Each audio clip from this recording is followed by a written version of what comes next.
Starting with a quiz, what organ makes up around 2% of total body weight, but uses 20% of the body's energy intake? Well, the answer is our brain. Our brain is small compared to the size of the rest of our body, but it consumes 20% of the body's energy, which is fascinating. But of course, our brain is decision making, it's coordination, it's how we function. And unless we consistently fuel our brain, we're going to have problems. There's going to be real consequences to that. I'll give you an example. So I am working in a rehab clinic. It's about quarter past 11, 11:30 in the morning. I ate around 5 hours or so ago. I am hungry. It's been a busy morning. I'm behind on documenting from my morning patients. And right when I'm dreaming of lunch, a new patient comes in with a physician, and the physician says, "Hey, I need you to see this patient right now. I need you to make this brace. I need you to do this thing. Can you do that?"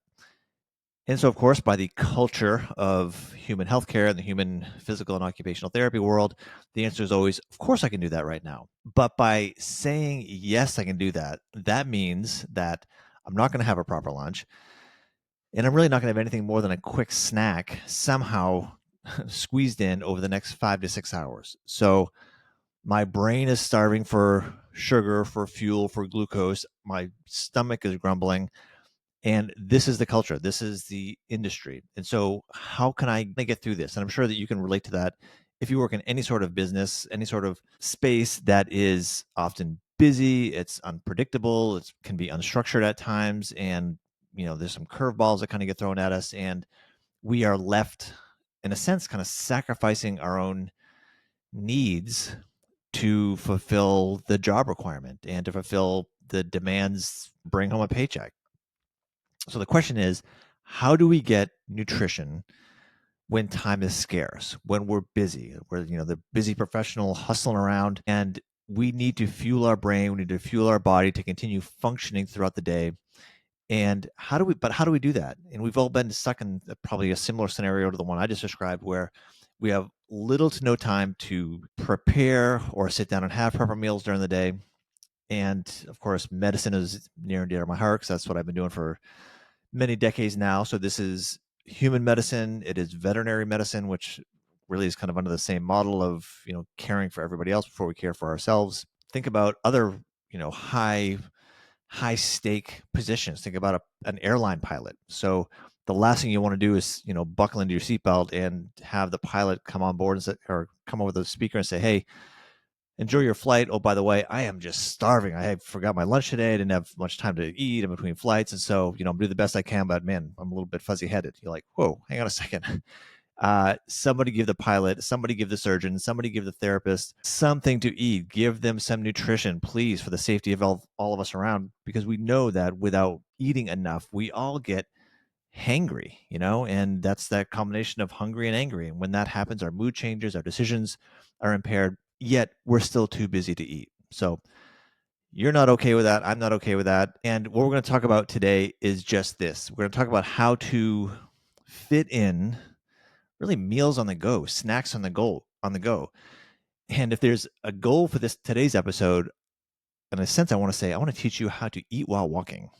I would love to say, hard stop every day, have a mid-morning break and have a, sit down at the lunch table, during the middle of your workday and tuck your napkin into your shirt collar and, have your fork and knife and have this beautiful meal spread out in front of you. But that doesn't happen, or at least I don't know anybody that's able to do that. If you are, then awesome, more power to you. The rest of us are eating on the go at best, probably multitasking, trying to eat while for me, it's like trying to do some documentation, trying to catch up on emails. All the while, my body is craving nutrition to live, to function.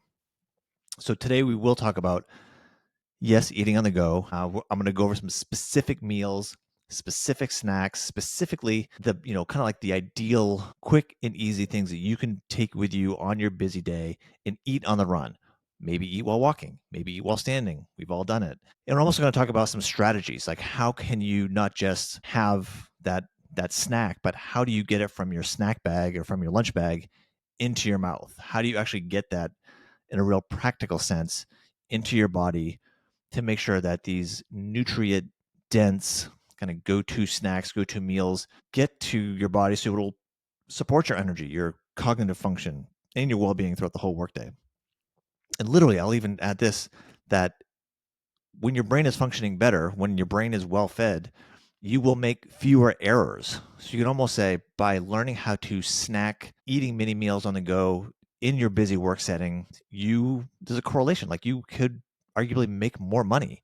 You will have fewer mistakes. You'll have better performance. You will feel better. You'll have actually a lower risk for diabetes, a lower risk for heart disease, probably a lower risk for early death just by learning how to eat healthy, nutritious snacks slash mini meals on the go, because that's the reality of the work environment that many of us work in. My name is Aaron Shaw. I am a Healthspan coach. For nearly 3 decades, I've been focusing on rehabilitation, injury prevention, exercise performance. I'm an occupational therapist and a hand therapist by training. I'm also a certified strength and conditioning specialist. And my passion is pursuing health span. And health span is the length of time within our lifespan that we are healthy, active, vibrant, have a good attitude, have a brain that's well fed, making good decisions, and really are ideally free of any sort of diseases that we can prevent.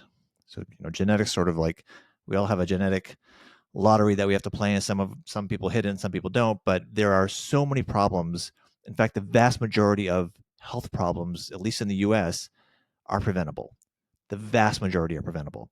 And so it is my passion, my drive to help educate myself and anybody who's willing to listen on ways that we can, in a real practical sense, become healthier, extend our health span, be healthier for longer, and really engage in life. So all of my clients are very busy, are eating on the go, miss meals, have a hard time fitting things in. And so I spend a lot of time strategizing very practical ways to be as healthy as possible. For example, we need to figure out a way to prevent a 10 to 15% drop in cognitive performance when you have low blood sugar, when you have hunger. And this is science. So there's a 10 to 15% drop in cognitive performance when you have low blood sugar.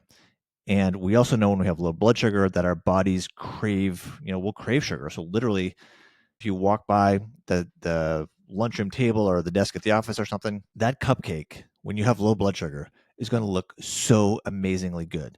Now, cupcakes always look good, first of all, but your ability to resist grabbing that cupcake and shoving it in your mouth and getting that big dose of sugar into your body, your tolerance, your ability to resist that is going to be pretty low if you have low blood sugar, because your body is just telling you, you have to eat this. The brain needs this to function. Alternatively, if we are well fed, have great balance of macronutrients, and we're feeling really good, you can glance at it and not think twice about it because it's not a big deal.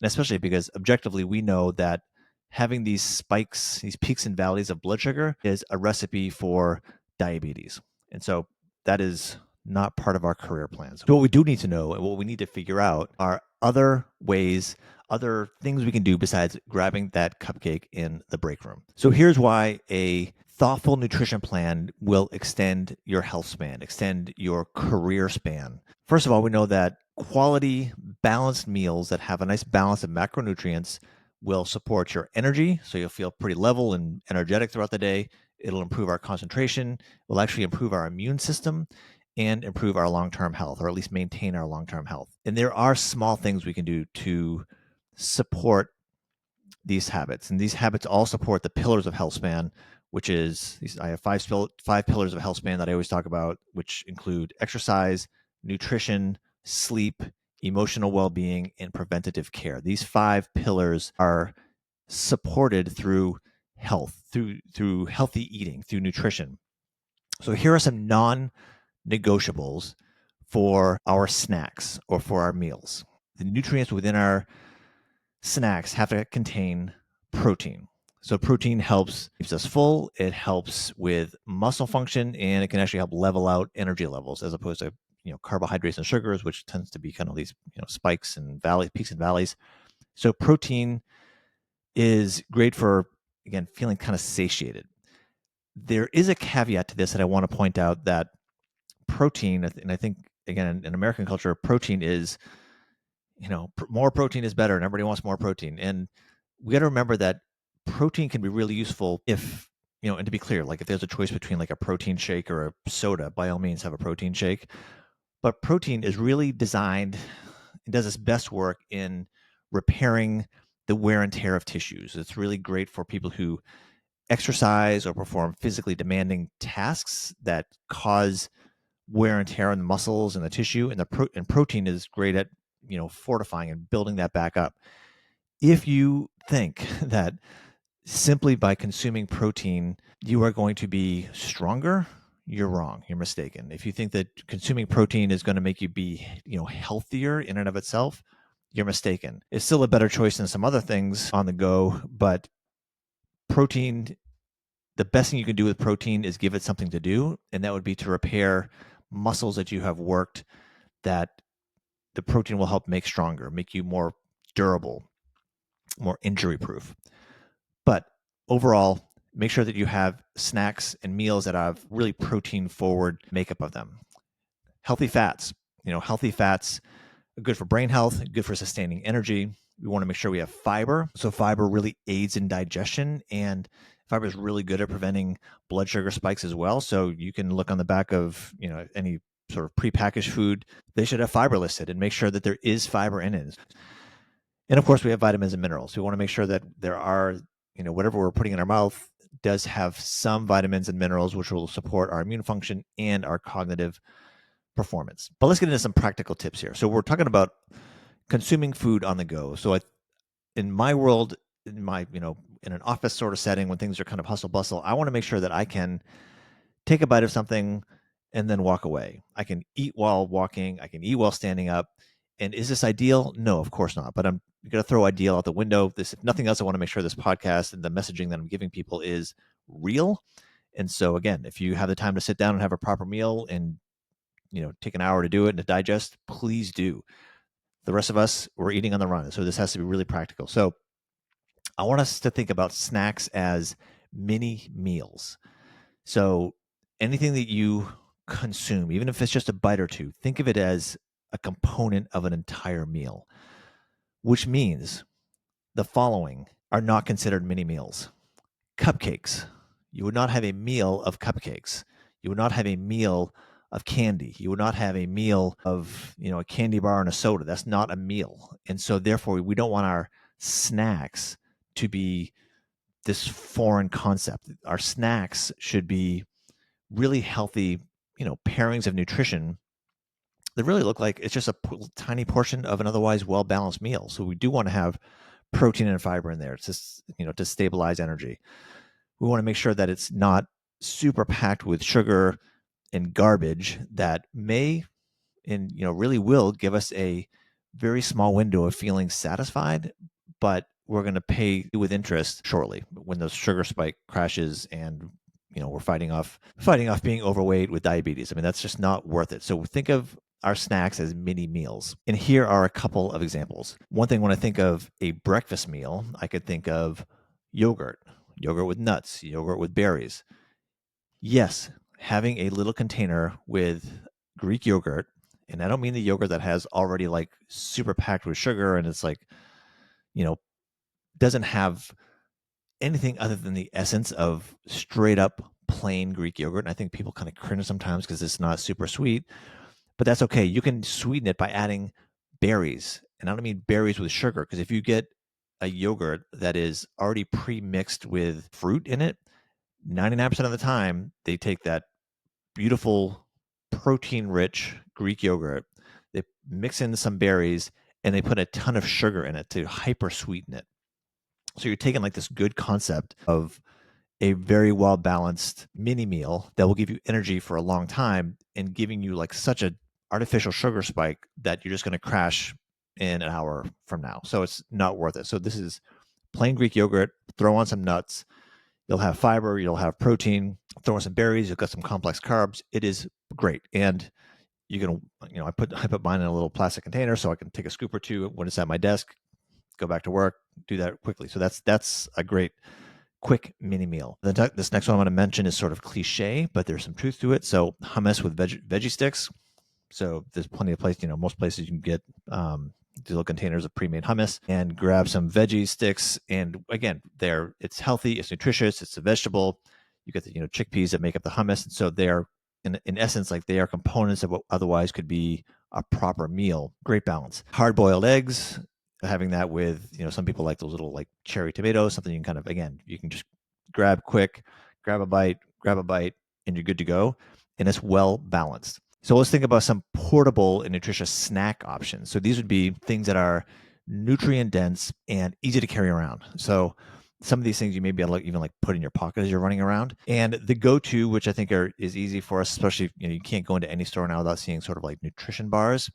So protein bars with minimal sugars. I mean, if you're like, I go to just a typical grocery store here in town, and it's amazing the endless array of health, I'll air quote here, like health bars or protein bars or whatever you want to talk about. Take 10 minutes when you're at the store next time, look at all the ingredients on the back. Take 5, 6, 7, 8 different of these bars, flip it on the back and look and see which ones have the least sugar content, the lowest amount of sugar in each one of those, and take 2 or 3 of those and explore eating those. How's your palate work with those? Ideally it would be as high a protein as you can get with the least amount of sugar that you can get, like trying to find out what that sweet spot is, and take anything else that's like extra sugar added or added sugars and just put it back on the shelf. You don't need that garbage. But protein bars, when kind of a necessary evil, I have one most days. Again, pretty much every day I'm also exercising, so I feel like there's a need for a little bit of extra fuel, so I'm fine to do that. But if you are not exercising regularly, yes, you want some protein. Ideally, we would be staying away from these, over processed foods, but it's a good option as, again, especially if you can just like throw it in your pocket, grab a bite or two. Definitely eat a protein bar over eating a cupcake.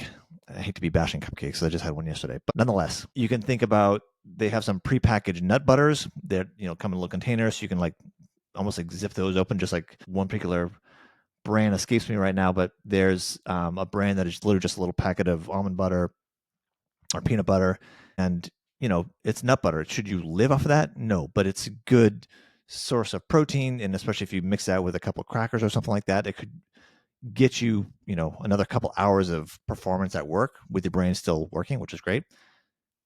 Roasted chickpeas or edamame, great for a crunchy, high protein snack. And that could be a good alternative to nuts if you're trying to stay away from nuts, because there's certainly some, higher fat content in nuts. But roasted chickpeas and edamame is a good option. And if you're really thinking about some low fat options, you can think about air popped popcorn. You can pre-slice some apples. So pre-slice, little apple wedges, and mix that with some peanut butter or almond butter. All of these things are quick, easy, generally speaking, well balanced. Again, for the broad stroke of things, as far as the macronutrients, ideally we'd be looking at about 50% of your macros are carbohydrates, 25% are proteins, and 25% are fats.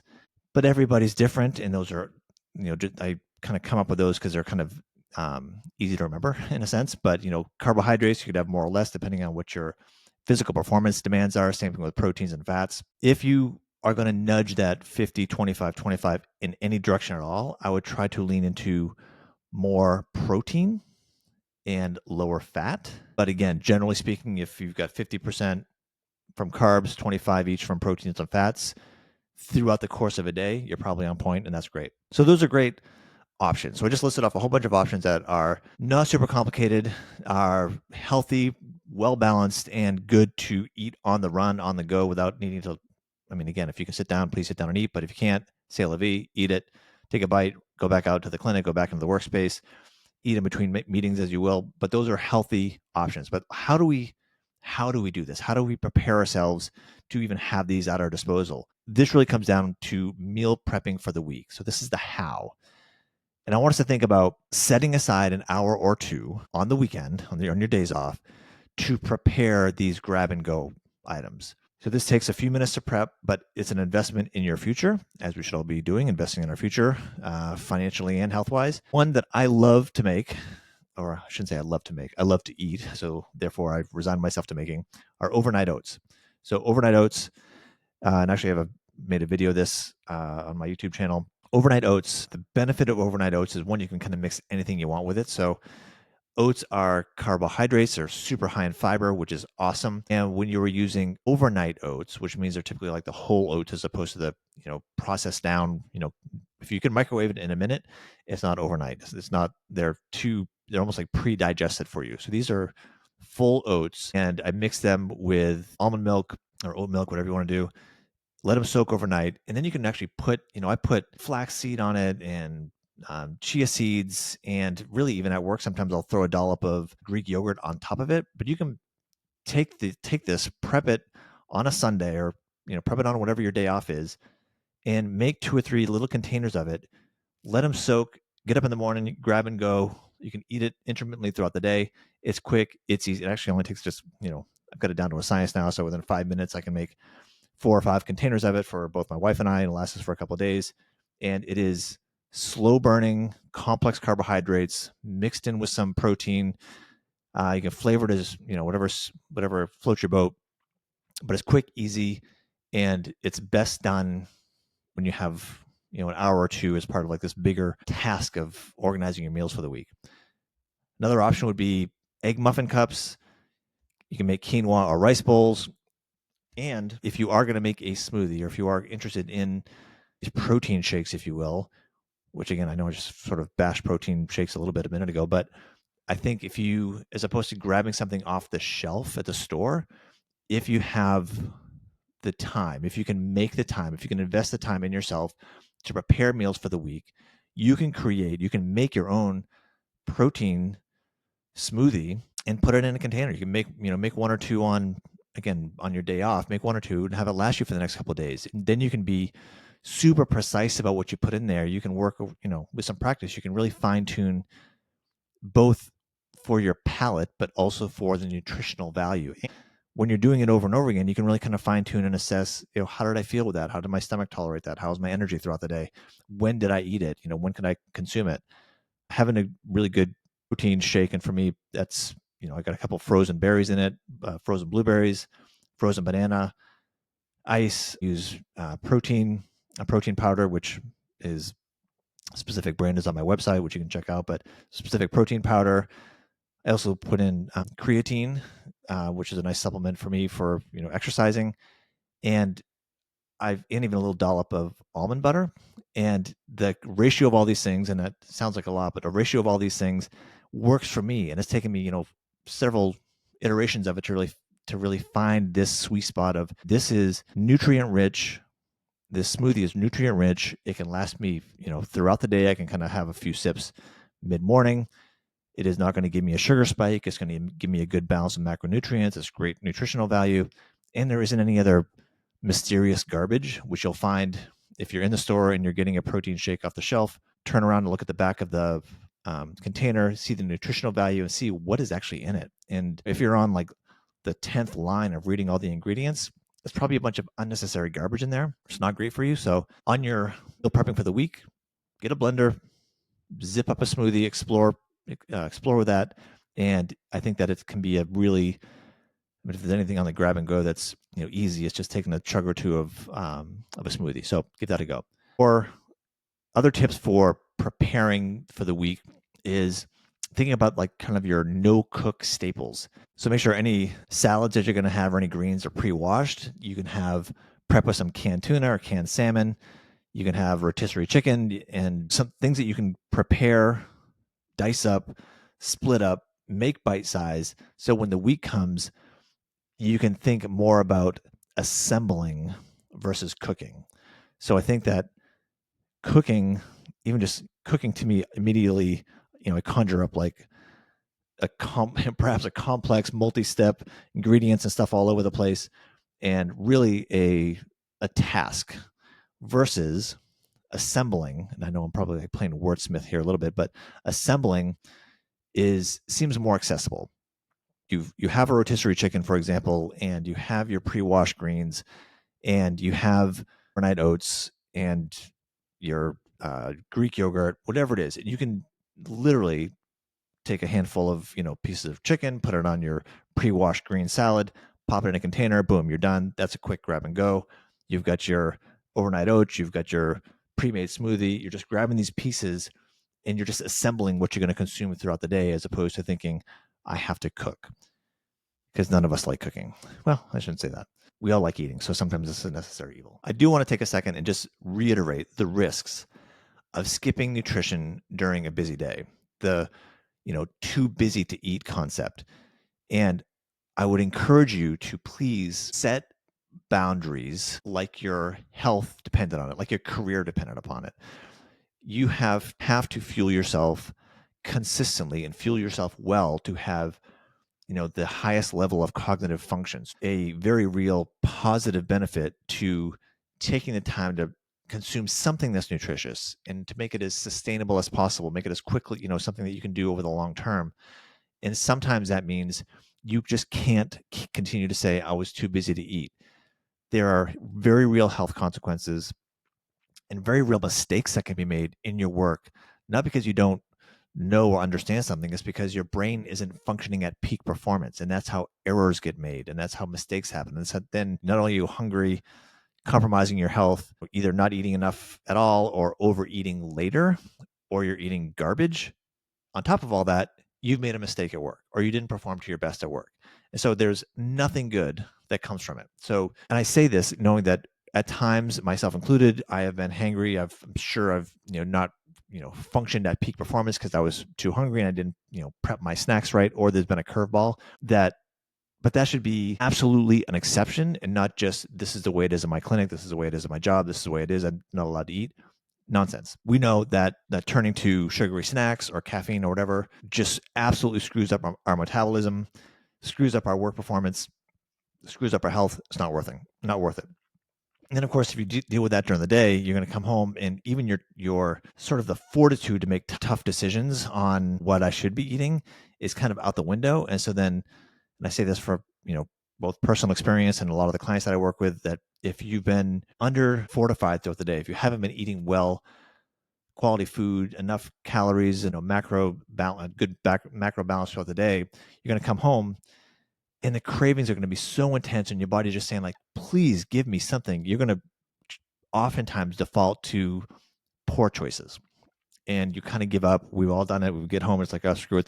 Tomorrow's going to be a better day, but I just want to have that snack. I just want to have that ice cream. I just want to have that glass of wine. I just want to have the whatever, just one or two more pieces of Halloween candy, whatever it may be.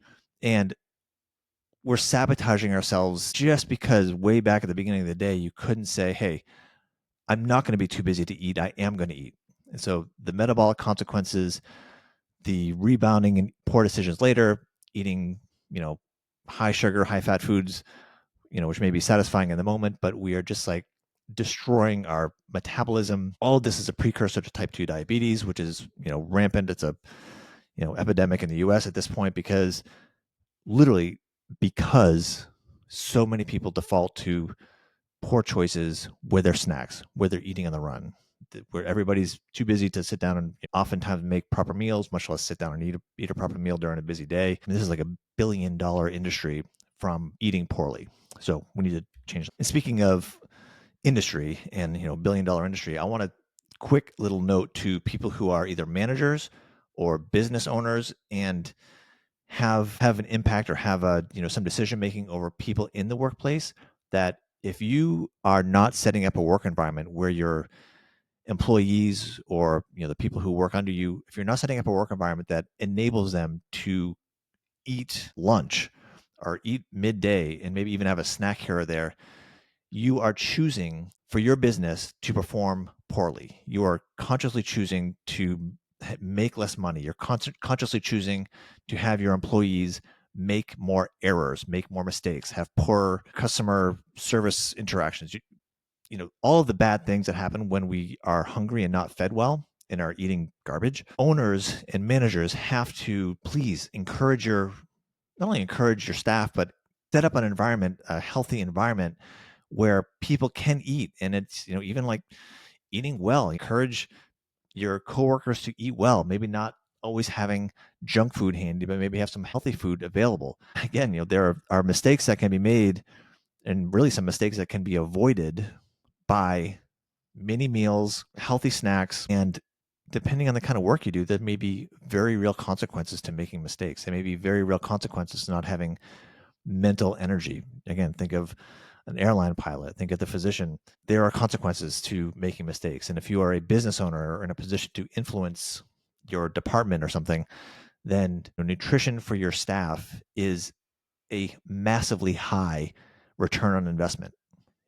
Leads to healthier employees, fewer sick days, happier staff, more resilient teams, and that is an environment that we all want to work in. So both for the business owner, the manager, and you, if you're an employee in a place, your job is to stash snacks, healthy snacks, all the things that I mentioned previously, stash them at work, stash them in the fridge, stash some good snacks in your desk, have them readily available. It's okay to eat smaller meals, make sure they're nutrient dense, eat on the run. I'll give you an example here of what my very real example is for my personal life, which you've already probably heard. I've given you hints throughout this, but for me, I do pre-make my snacks and meals, through my breakfast through, up until dinner. And almost every day it is overnight oats with a complex mix of special things I put on it. It is Greek yogurt with fruit. It is a homemade protein shake, which I mentioned earlier, and is hummus. And I often use like crackers or sliced cheese and crackers, pretzels, sometimes cut carrots. And all of those things, if you lay them out, first of all, if you look at them in most work settings, what somebody would say is like, oh, you're the healthy person on staff, right? Because you have all this, obviously it would be called health food. And yeah, it is. But that also means that if you look around on everybody else's desk, they are eating unhealthy food, and there are going to be consequences to that, which we've already gone over. So that's a quick example of what I would eat during a typical day in an office, because I don't want to be hangry and you don't want to be hangry. So let's think about one thing you can do today that would be a really good investment in managing your weight. That would be a good investment in your brain function. That would be a great investment in your career, an investment in your relationships. Nobody wants to be around somebody who's hangry. It'd be a good investment in your parenting if you have kids. It would reduce mistakes and errors that you may make at home and in the office. It improves your attitude, to be an investment in your productivity, an investment in your career, your revenue potential, all those good things. And it comes down to this one thing. And this one thing is take 15 minutes tonight to plan and pack your snacks for tomorrow. Take 15 minutes to invest in knowing that when you go to bed tonight, you know exactly what your snacks are for tomorrow. Keep it simple. Review the things I've already mentioned multiple times now, and get those containers ready to go. So when you get up in the morning, it's just a quick grab and go, and start building that habit of investing in your cognitive function, investing in your health, avoiding diabetes, all these other metabolic problems. It takes 15 minutes. So that is your one thing you can do today to extend your health span. Eating on the run happens. Eating standing up happens. Eating and walking down the hall happens. I do it. If you work in any sort of busy environment like I have, you get used to it. That's kind of the way it is. But eating on the run is better than not eating at all. And eating on the run or on the walk with nutritious, high quality food has 1,000 times better impact than eating absolute garbage, which we would otherwise do, because there's far too much garbage food out there and it's always readily available. So please invest in your health, invest in your health span. Take 15 minutes tonight, plan your snacks for tomorrow. May take a little bit of prep time, but that's okay. You're worth the time. Your health is worth the time. And if you want some accountability, if you want some help with that, you can message me directly through the podcast, or if you're watching this on YouTube, you can message me directly. I will respond. So if you want to shoot me a message and say, hey, this is kind of what I currently eat. What do you think I should do? What should I add to it? What should I change? I will respond. So let me know. I'm happy to help you out with that. And as always, if you know anybody else who's eating on the run, maybe needs a little bit of some ideas on some healthy ways to eat despite having a chaotic job or chaotic work experience, please share this episode with them. I appreciate any likes and follows. And if you have any ideas on future episodes, send me a message. All right. Till next time. Cheers.